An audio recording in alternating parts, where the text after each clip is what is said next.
Shadows, page 2. What's bothering that beautiful mind of yours, Rick? Heather demanded to know. Tell me. Nothing's bothering me, he lied. I've got practice. I've been shanking my kicks lately. You won the last game with a kick, she reminded him.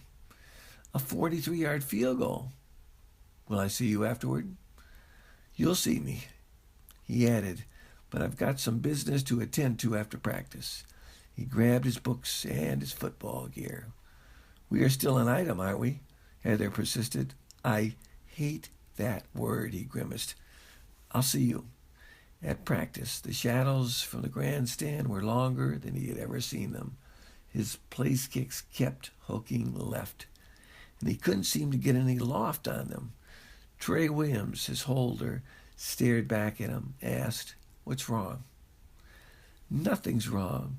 The reply was far from convincing. What's eating you? Nothing's eating me, he insisted. It's just that I haven't eaten anything since breakfast. Then breakfast must have eaten you, came Williams' retort. Practice did not end too soon. He slammed his locker shut, turned the key in the lock, left before the others emerged from the showers. The light in Mrs. Miller's office was still on. He stepped inside the doorway. I thought you'd be by, she said without looking up. That's why I stayed.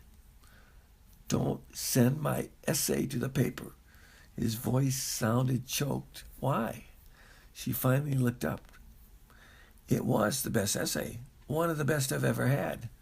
He stood there, clenching his strong white teeth. Of course I'm going to send it to the Clarion, Mrs. Miller declared her intention.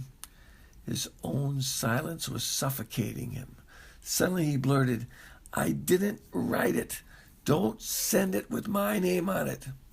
Whose name shall I use for a byline then? Janine's.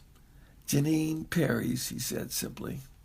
A shadow fell across his face, tarnishing it in the early autumn twilight that had stolen into Mrs. Miller's office, silently, secretly.